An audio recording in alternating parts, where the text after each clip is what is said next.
I'd like to read something to the Anglo-Saxons out there, meaning the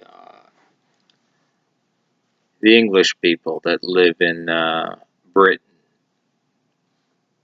that's not part of Wales or Scotland.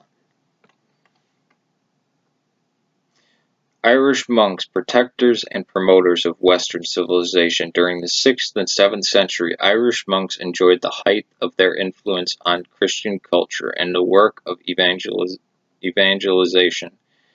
In the 8th century, the Irish monasteries were the most important centers of learning in all of Europe.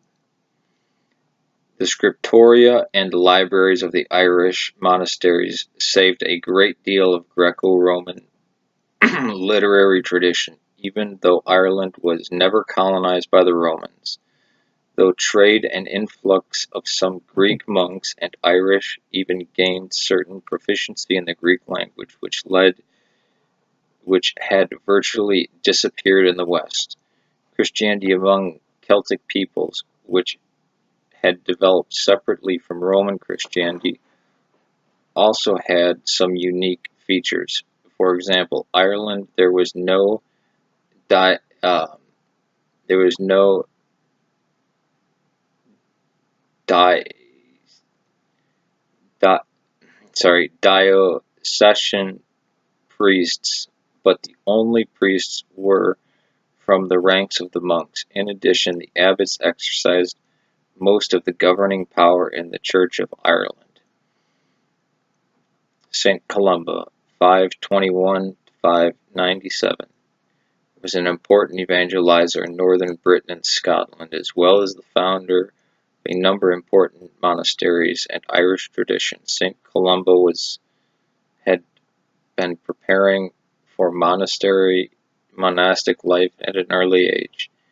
Even before he left Ireland, he is reputed to have founded monasteries in Durrow, Derry. St. Columba left Ireland and went to Scotland in 563.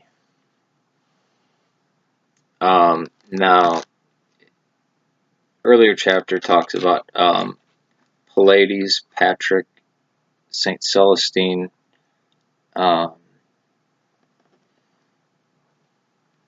and the communities they started, as well as the universities and the preservation of written work, as well as the preservation of the Confessions by Augustine and various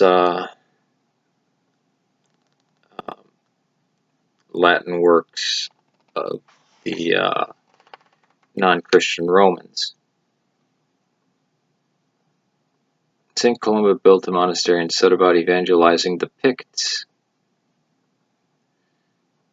a Celtic tribe with deep pagan roots. Successful in this, he continued to work throughout Scotland.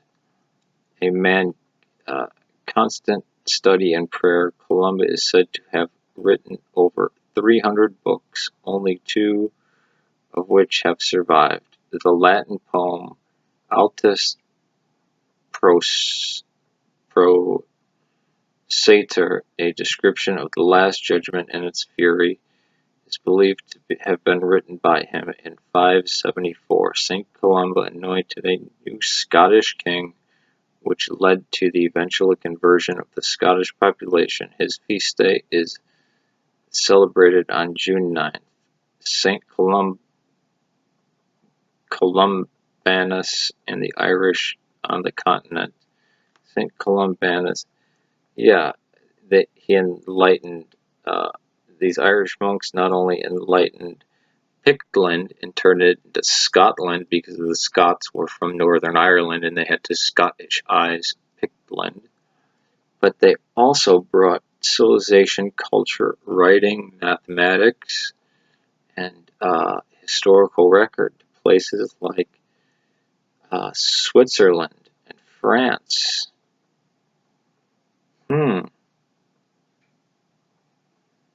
As well as the Italian Alps and cities like Genoa. Wow.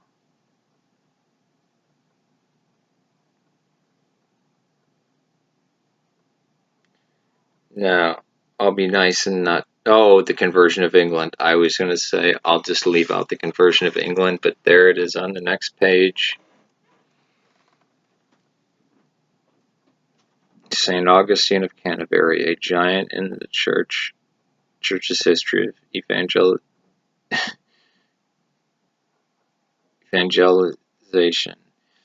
Yeah.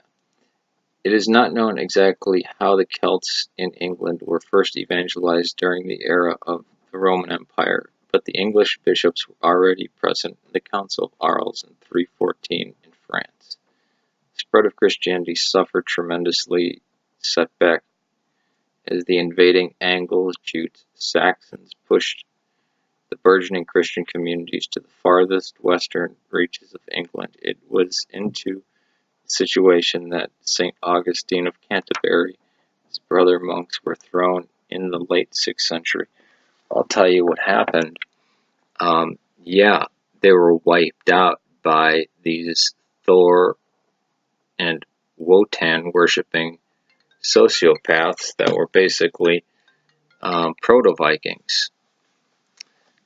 And England almost became Gaelic Christian until Latin Christianity from France came up and bribed the kings and the nobles to accept the Bishop of Rome as the primate of all Britain, even though the Gaelic Church was older. And the Irish accepted Christianity and the Church and all of its education and learning, and with open arms and freely. Oh yeah, and another thing,